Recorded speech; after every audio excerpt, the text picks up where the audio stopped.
Chers amis, bonjour, c'est Chaim Goel qui vous parle depuis Yerushalayim et qui enregistre ce message à votre intention peu de jours avant la fête de Pessah, la fête de Pâques, et je demanderai donc à nos amis qui vont célébrer la fête de Pessah et et qui vont faire une occasion de la grande Sainte Seine annuelle que nous pratiquons à l'occasion de Pessah dans l'œuvre et qui vont donc se réunir en Suisse à cette occasion, alors que je n'y serai pas, je serai ailleurs pour le vivre. Eh bien, je leur demanderai de lire ce message, plutôt d'écouter l'enregistrement de ce message le dimanche matin après ou plutôt non, excusez-moi, le samedi matin, donc après le moment de louange et après la rencontre entre anciens et bien avant, bien sûr, le Seder de Pessah proprement dit. Voilà, donc j'ai intitulé ce message que je vais aussi placer sur le site Pessah, virgule, la tête à l'envers. Pourquoi ce titre baroque, étrange? Eh bien, tout simplement parce que j'ai reçu pas mal d'invitations, comment vais-je dire, de documents divers par mail à l'occasion de cette fête de Pessah, et j'ai constaté que l'accent est mis essentiellement sur la résurrection et les effets, un message sur la marche, en gros, dans la résurrection. Alors bien sûr, une des invitations qui m'a été transmise m'annonçait un orateur qui allait parler de guérison, de miracle et de délivrance. Alors là, bien entendu, nous sommes dans l'esprit de la résurrection, puisque la résurrection de Yeshua, c'est aussi le signe de la victoire éternelle de Dieu sur les ténèbres, et après le sacrifice que Yeshua consent en offrant sa propre vie sur la croix. Mais le problème en cela est que, comme j'en parlais avec mon épouse hier encore, il y a une vingtaine d'années, voire 30 ans d'ici, lorsque l'on prêchait à l'occasion de Pâques, de Pessah, on mettait l'accent sur l'événement qui précède la résurrection et qui est celui de la crucifixion, c'est-à-dire de cet événement absolument terrible qui précède la résurrection, qui est que Yeshua va donner sa vie pour le salut de nous tous. Et je pensais qu'il était important de peut-être refocaliser un petit peu l'attention, la priorité sur la croix tout simplement, et non pas tellement sur les signes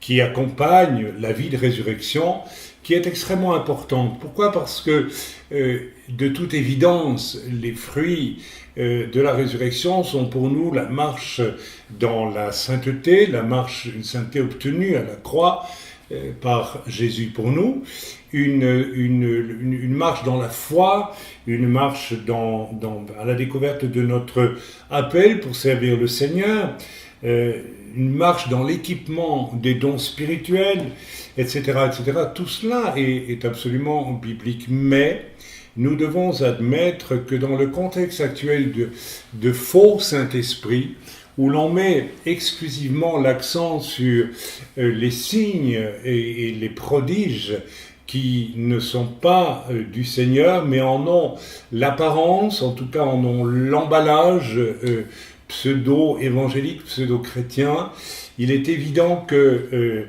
n'est-ce pas, il était important à l'occasion de cette fête de Pessah, de Pâques, de remettre l'accent sur la croix, car dans ces milieux charismatiques excessifs, la croix n'est plus prêchée. Le salut est offert par des hommes dans une espèce de tour de passe-passe avec un emballage de pseudo-dons spirituels, de pseudo-choses extraordinaires qui en fait semble être comme un passe-droit pour le salut, une espèce de salut automatique du simple fait que l'on participerait à ces réunions. Donc, j'ai voulu expressément, dans ce contexte très particulier que nous connaissons, cette crise ouverte dans nos milieux évangéliques, messianiques et autres, crise qui emmène d'ailleurs vers Rome énormément de nos frères et de nos sœurs. Et dans le cadre de cette crise, il m'a semblé important de remettre les choses dans l'ordre d'une certaine façon et de remettre l'accent sur, n'est-ce pas, Christ crucifié et ensuite, n'est-ce pas, Christ ressuscité avec ce que cela signifie pour nous. En préambule, et avant même de parler de Christ crucifié, il nous faut envisager le repas de Pessah tel que le Seigneur l'a vécu. Et je vous emmène avec moi pour lire un passage dans le chapitre 11 de l'Épître aux Corinthiens, lorsque Paul nous dit, à partir du verset 18, ceci.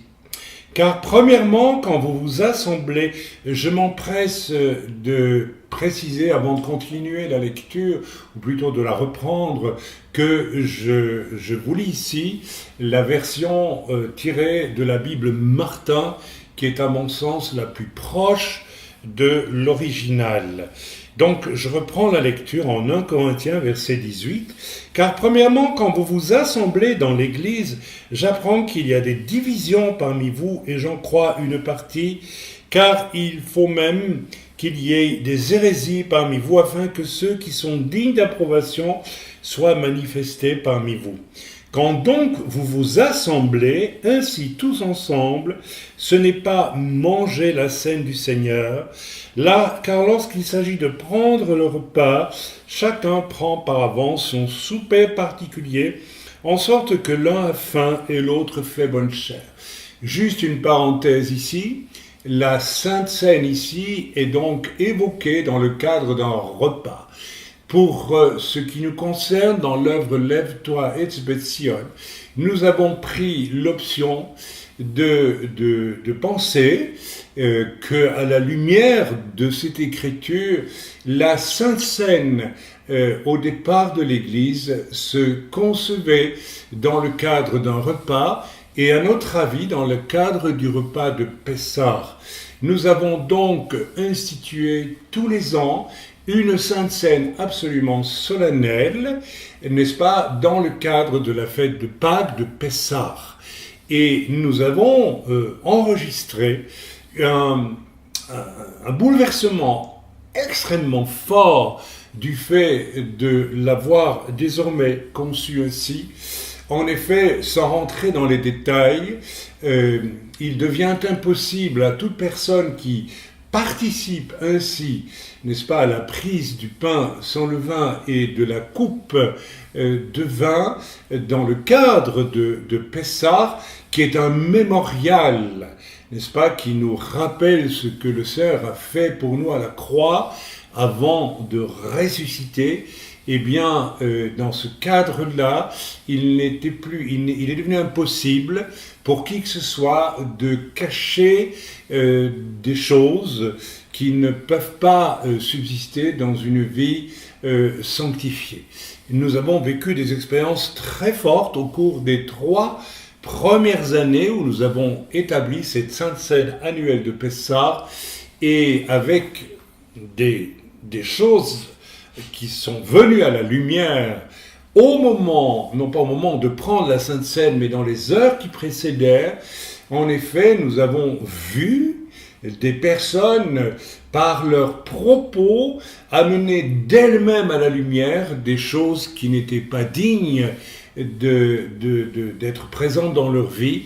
Et nous avons vérifié là qu'il y avait un surnaturel de Dieu, il y avait une présence de l'Esprit de Dieu qui ne tolérait pas le péché tout simplement. Et nous avons aussi vécu lors de notre dernière Sainte Seine annuelle avec l'assemblée de Balègue en Suisse, quelque chose de plus grand. En effet, tout le monde ayant scrupuleusement mis sa vie en ordre et en pleine conscience, non pas seulement quelques jours avant Pessah, mais au cours de l'année entière, progressivement et quotidiennement, eh bien, nous avons assisté à une descente de la puissance de l'Esprit de Dieu qui amena de jeunes adolescentes à la conversion, ainsi que 2 autres jeunes parmi nous qui étaient convertis à recevoir donc à 4 un baptême d'eau le jour même. Et nous avons perçu que la puissance de Dieu était profonde et avait profondément touché le cœur de ces 4 très jeunes adolescents qui ont été saisis de pleurs et de repentance profonde et de conviction de péché dans cette réunion au lendemain de notre célébration de Pessah. Donc je continue cette lecture dans 1 Corinthiens. « Quand donc vous vous assemblez ainsi tous ensemble, ce n'est pas manger la scène du Seigneur, car lorsqu'il s'agit de prendre le repas, chacun prend par avance son souper particulier en sorte que l'un a faim et l'autre fait bonne chère. N'avez-vous donc pas des maisons pour manger et pour boire, ou méprisez-vous l'Église de Dieu et faites-vous honte à ceux qui n'ont rien? Que vous dirai-je? Vous louerai-je? Je ne vous loue point en ceci, car j'ai reçu du Seigneur ce qu'aussi je vous ai donné. » Alors ceci est très important. Donc Paul, dans le cadre de Pessah, c'est ma conviction en tout cas, c'est la nôtre, lève-toi, a donné aussi l'explication réelle de cette célébration de Pessah et de la scène sainte qui l'accompagne.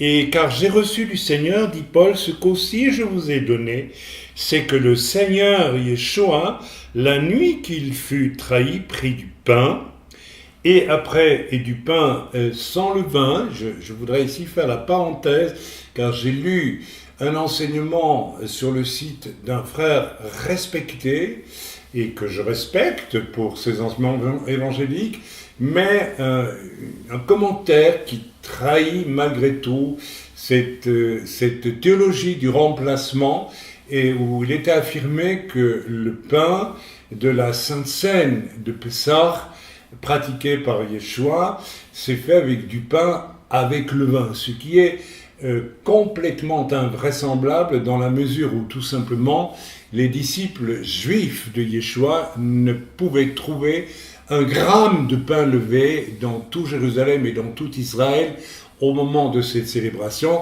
Et aussi c'est aussi une chose que l'on vérifie lorsque l'on va à fond dans la traduction grecque. Mais c'est un autre sujet, je ne vais donc pas m'y attarder.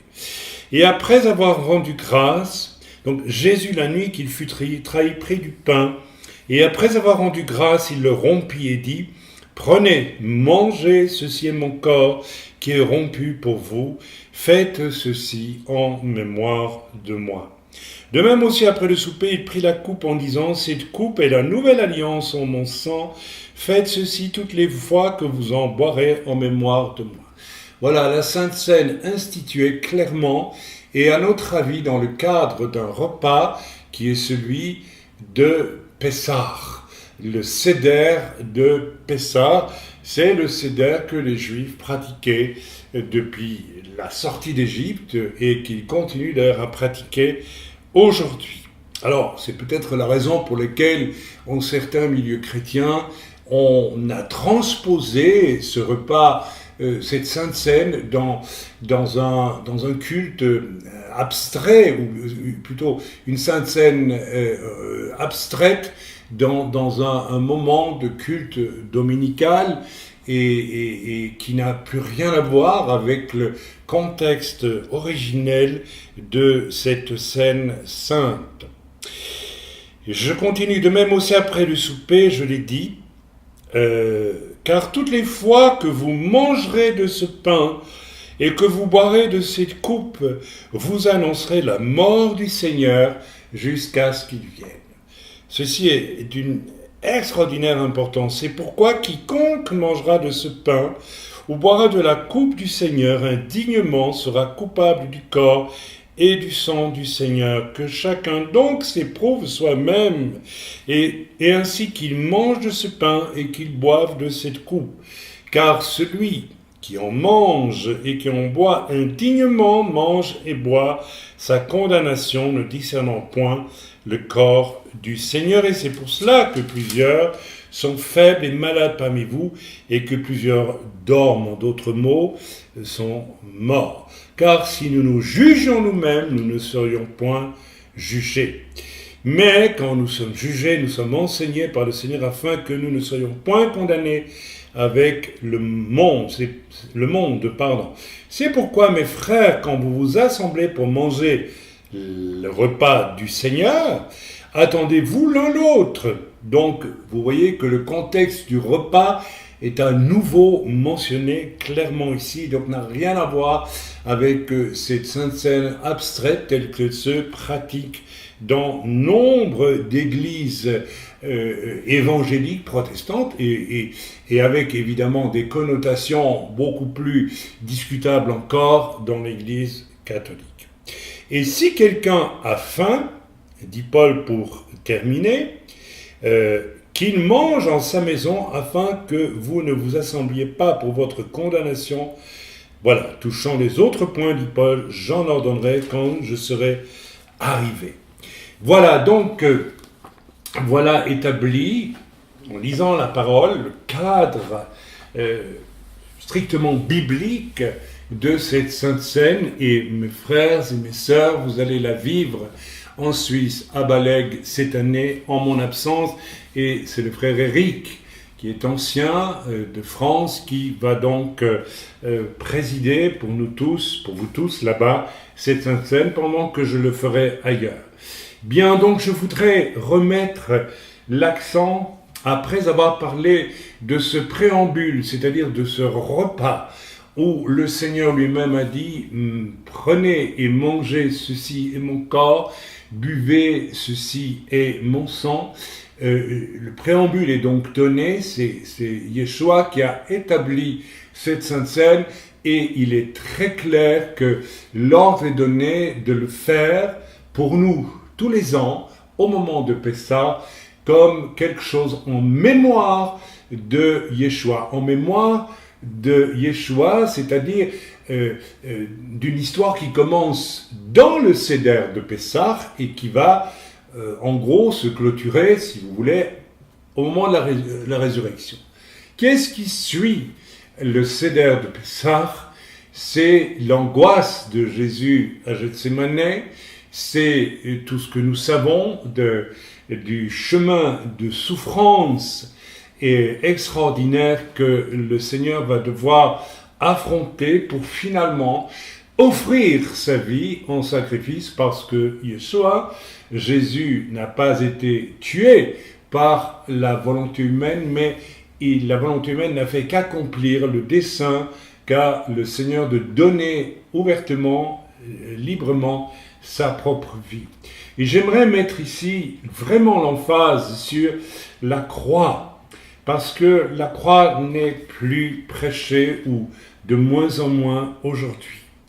J'aimerais que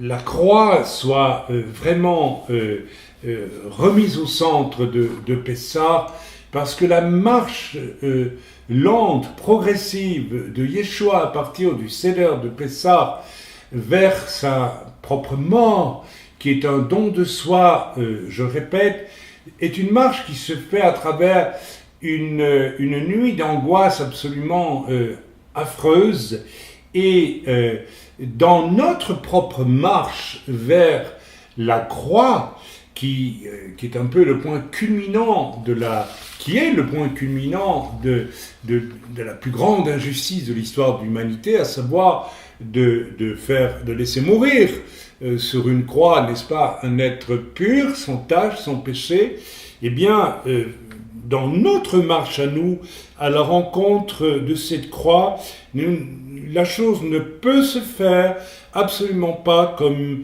d'une façon superficielle, sans une prise de conscience profonde de ce que nous sommes, c'est-à-dire pécheurs et privés de la gloire de Dieu. Cette marche vers la croix ne peut pas se concevoir comme une fête joyeuse, une espèce de pique-nique charismatique, comme ça semble se vivre en tant d'endroits. J'ai entendu pas mal de gens me dire ces derniers mois, mais moi j'avais compris qu'en donnant ma vie à Jésus, je recevais une bénédiction particulière pour vivre heureux sur cette terre, donc heureux, c'est-à-dire en vivant pour le matériel.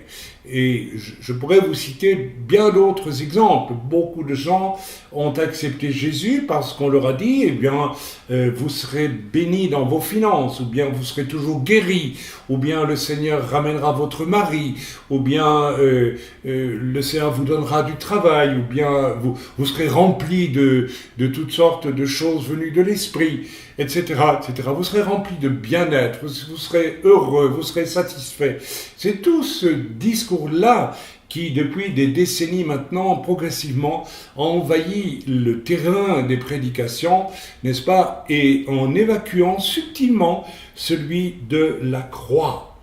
Frères et sœurs, il nous faut que notre rencontre, notre marche à nous vers la croix soit une marche qui nous sorte peu à peu des ténèbres, mais en nous faisant prendre conscience en pleine lumière de la signification de ces ténèbres qui vont de pair avec nos péchés, avec notre rébellion, avec notre orgueil, avec toutes les folies que nous avons connues, et ne les minimisons pas. Il ne faut pas croire qu'il y a des échelles de valeur dans les folies. Tout est folie dans une vie humaine sans être réconcilié avec Dieu. Je voulais absolument donc remettre l'accent sur la croix. Et vous qui allez écouter ce message dans la matinée, n'est-ce pas, en Suisse, qui est dans la matinée, alors que l'après-midi et en fin de soirée, vous allez vivre le Seder de Pessah avec notre frère Eric, j'aimerais vraiment que vous preniez un temps sérieux avec le Seigneur avant de participer vous aussi à la scène qui va clôturer la prise du pain et de la coupe en mémoire du Seigneur. Je pense que nous pouvons ensuite parler de la résurrection, et je pense que il y a comme un ordre chronologique d'ailleurs que l'on voit apparaître dans nos rencontres autour du Seder de Pessah, puisque, n'est-ce pas, le samedi et le dimanche, nous nous réunissons, et le samedi matin, nous procédons aux ultimes nettoyages, s'il y a lieu, et il ne faudrait plus même qu'il y ait lieu, il faudrait que ces nettoyages soient faits au cours de l'année, bien avant que nous n'accédions au Seder. Eh bien, première étape, donc ultime étape de nettoyage, suivie de la prise du pain et du vin en mémoire de Yeshua dans l'après-midi et début de soirée, avec la croix comme point de départ de notre rencontre autour du Seder de Pessah. Et j'ai remarqué que l'année dernière, le lendemain, le dimanche, eh bien, nous avons vécu quelque chose qui nous fait penser à la résurrection, puisque l'Esprit de Dieu est descendu, rappelez-vous, et une parole de connaissance a été relâchée par moi, si j'ai bon souvenir, qu'importe, et il était question des jeunes qui se trouvaient parmi nous, et deux ont reçu un appel à accepter Yeshua, tandis que deux autres ont reçu une mission de prière, n'est-ce pas, pour l'année qui suivait. et nous les avons baptisés tous les quatre, rappelez-vous. Donc, la résurrection et tout ce qui l'accompagne de puissance de Dieu est venu après le Seder qui magnifie quant à lui la croix sur laquelle Yeshua a donné sa vie pour nous. Alors bien entendu, la résurrection implique la marche dans la sainteté acquise grâce au sacrifice de Yeshua pour chacun d'entre nous à la croix. La marche dans la résurrection signifie aussi apprendre à marcher par la foi, signifie aussi la réception progressive de notre appel au service du Maître, signifie aussi l'équipement par rapport aux dons spirituels que nous devons chercher ardemment, comme nous le dit l'apôtre Paul. Et je finis ici avec une parenthèse, bien entendu. Il est question ici, non pas du tout Saint-Esprit, avec toutes sortes d'extravagances, comme nous l'avons vu ces dernières années, et depuis plus que quelques dernières années d'ailleurs, dans des milieux extrémistes, mais il est question ici des 9 dons spirituels que je ne vous fais pas l'injure de vous répéter, vous les connaissez très bien. Amen. Cependant, j'ai envie de les répéter quand même, parce que je crois qu'on ne les répétera jamais assez. Selon l'Écriture, il est question donc du parler en langue. Et ici, il ne s'agit pas seulement de langues étrangères connues, mais de langues qui peuvent être des langues des anges. D'ailleurs, Paul nous le parle, qui sont un discours spirituel qui permet aussi à celui qui prie en langue de prier comme Paul le dit lui-même, des mystères. Donc nous réfutons complètement, n'est-ce pas, cette doctrine du parler en langue qui s'est arrêtée au début de l'Église parce que c'était juste pour communiquer dans des langues autres que sa langue maternelle. Cette explication ne tient absolument pas la route et je la réfute ici. Bien, le don de parler en langue, le don de prophétie en langue, et peut-être aussi dans sa langue propre, avec le don de traduction, d'interprétation du don de prophétie en langue, qui n'a rien à voir avec le ministère de prophète, soyons très clairs tout de suite. Ensuite viennent les dons de guérison, les dons de miracle, les dons de foi, et ensuite la parole de connaissance, la parole de sagesse, et le discernement des esprits. Vous devez chercher avec une totale détermination ces dons, et j'en profite pour exhorter dans notre œuvre ceux qui ne pratiquent qu'un ou deux ou trois dons maximum de chercher les autres dons. Je m'adresse ici vraiment à chacun d'entre vous, s'il vous plaît. C'est un ordre qui est dans l'Écriture. Paul a dit de rechercher ardemment ces dons. C'est le meilleur moyen d'ailleurs de faire barrage au faux Saint-Esprit qui déferle depuis des décennies. Et je dirais que si ce faux Saint-Esprit déferle, c'est aussi parce que les églises pentecôtistes traditionnelles ont négligé la recherche de la plénitude des 9 dons pour leurs membres. Et nous avons donc un devoir, nous sommes dans une guerre spirituelle, nous devons lutter contre cette déferlante du faux Saint-Esprit en cherchant nous-mêmes la plénitude du Saint-Esprit. Et il y a 9 dons répertoriés pour cela. Je voudrais ici donc faire une parenthèse et demander à mon frère Éric qui va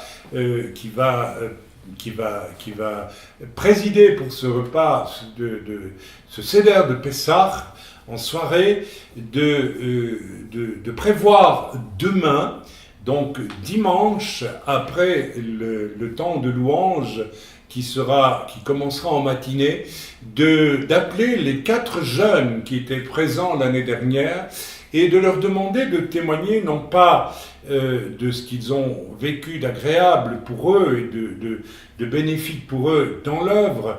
Que Dieu soit loué, nous savons qu'ils sont présents en réunion et qu'ils prennent des notes alors qu'ils sont tout jeunes et ils ont une attention très forte, mais de témoigner plutôt de la façon dont ils ont cherché à plaire au Seigneur en obéissance à l'Esprit, en pratiquant telle et telle chose. De la même façon, j'aimerais que Éric ouvre un temps de témoignage n'est-ce pas, pour plusieurs, et peut-être même chacun des participants, afin qu'il soit donné témoignage des œuvres réelles, n'est-ce pas, pratiquées en obéissance à l'Esprit de Dieu depuis Pessah de l'année dernière. Ceci afin que, peu à peu, nous entrions toujours plus dans une vie de plénitude, non seulement dans la réception des bienfaits de Dieu, mais plus encore dans le service du Seigneur. Le service du Seigneur n'est pas réservé à quelques ministères, voire à quelques diacres et diaconesses. Il est réservé, je dirais même, c'est un ordre de Dieu pour chacun d'entre nous. Je vais donc terminer ce message avec une petite observation, puisqu'il est question dans l'esprit de résurrection, n'est-ce pas, qui suit la mort de Christ, où le Seigneur en réalité, comme il nous est dit en Éphésiens 4, est monté aux cieux après être descendu dans les lieux inférieurs, et il a emmené des captifs, et il a distribué des dons à l'Église et 5 ministères, n'est-ce pas, en vue de l'édification du corps de Christ, pour que nous soyons tous amenés à l'unité de la foi et à la mesure de la stature parfaite de Christ dans l'unité. J'aimerais donc parler ici un peu de quelque chose qui m'est venu à l'esprit hier concernant l'appel au ministère et l'entrée dans un ministère. J'ai suivi hier sur Internet toute une série de vidéos qui m'ont absolument époustouflé parce qu'elles passent en revue ces leaders. Je n'aime pas ce mot, mais dans ce cas-ci, je pense qu'il va bien avec les gens de ce mouvement, les leaders du mouvement charismatique. Je ne vais pas les noter ici, mais vous les connaissez. Et il était question dans ces vidéos surtout de leaders américains. Et on voit à un moment donné, il faut bien le dire, Peter Wagner et en compagnie de Rick Joyner et de gens comme cela, annoncer prophétiquement à un homme dont j'ai oublié malheureusement le nom, mais qui est, je pense, le dernier avatar de cette mouvance charismatique qui s'accompagne de secouements de tête et de toutes sortes de choses qui, d'ailleurs, sont mises très adroitement dans ces vidéos que j'ai vues hier, en rapport immédiat avec ce qui se passe dans le Kundalini, c'est-à-dire dans les réunions présidées par des gourous indiens, où le même genre de manifestations apparaissent. Et sur une de ces vidéos, on voit donc ce prédicateur au bras complètement tatoué. C'est une chose que je remarque, que je fais en passant, et qui ne s'empresse pas de cacher ces tatouages, qui sont pourtant une chose interdite par la parole de Dieu. Ma foi, s'il était tatoué avant sa conversion, on peut sans problème, n'est-ce pas, l'accepter, puisqu'il le faut, mais qu'au moins cela soit caché. Bien non, c'est même exhibé. Et l'on voit Peter Wagner dire que, avec son autorité apostolique, il confirme le ministère de cet homme. Il lui annonce qu'il va prospérer spirituellement dans son onction, dans son ministère et même matériellement. Et puis, quelques temps après, très peu de temps après, cet homme, marié et père de famille, quitte son épouse pour aller vers une de ses membres, beaucoup plus jeune que son épouse, ce qui veut dire divorce, abandon de l'épouse et des enfants, remariage avec cette jeune femme, avec laquelle il va reprendre ses réunions quelque temps après, et où l'on voit cette jeune femme en transe, littéralement, annoncer toutes sortes de choses aberrantes, les unes plus que les autres. Et je me suis posé la question, plutôt le Seigneur m'a parlé concernant la façon dont nous devons envisager le fait d'entrer dans un ministère. Et je pense que la faute, l'erreur commise par ces ces ministères dits d'apôtres et de prophètes dans ce mouvement charismatique extrémiste, eh bien, est simplement de ce que simplement on a mis l'accent sur le ministère, sur le fait de le nommer plus que de le vivre. En effet, j'ai toujours été surpris, pour ma part, de réaliser que jamais, au grand jamais, je ne me suis préoccupé de rentrer dans un ministère. Si je refais le trajet, le parcours que j'ai vécu en 30 ans, c'est toujours avec une espèce de surprise que j'ai appris par mon entourage, des serviteurs de Dieu autour de moi, que je vivais en fait tel ministère et je l'acceptais parce que c'était le corps qui me le disait. Partant, j'ai toujours ressenti qu'il ne fallait pas affirmer la chose d'une façon ostentatoire, d'une manière dérangeante. Nous avons le même phénomène ici à Jérusalem où certains leaders ont déclaré qu'ils étaient à nouveau une espèce d'équipe de base pour reconstruire les anciens de Jérusalem tels que, n'est-ce pas, ils se trouvaient ici à Jérusalem au tout début de l'Église. Ils sont, j'ai bien entendu, un profond malaise avec cette espèce d'autoproclamation. Car en fait, si cela devait être le cas, je pense que le Seigneur le confirmerait de l'extérieur et l'on n'en ferait pas quelque chose d'ostentatoire, ostensiblement exprimé. Et la preuve que cela ne vient pas du Seigneur, c'est qu'immédiatement ensuite découle de cette proclamation toute une espèce d'autoritarisme religieux qui veut interdire à qui n'est pas reconnu par ces gens, littéralement, l'exercice du ministère, par exemple. Alors, frères et sœurs, je voudrais vraiment terminer avec ce message du Pessah, qui est un message de libération, mais aussi un message où nous devons replacer la croix au centre de toutes nos préoccupations ou plutôt de nos non-préoccupations en recherchant, en laissant d'abord le Seigneur nous conduire dans l'humilité du fait que un jour nous avons vraiment découvert que nous étions des êtres insupportables aux yeux de Dieu du fait de notre nature déchue et pécheresse et que par grâce le Seigneur nous avait sauvés. Et du fond de l'humilité qui doit venir de cela, eh bien, adoptons une attitude beaucoup plus retenue par rapport au fait d'affirmer de manière ostensible, ostentatoire, nos ministères et laissons plutôt le corps nous informer.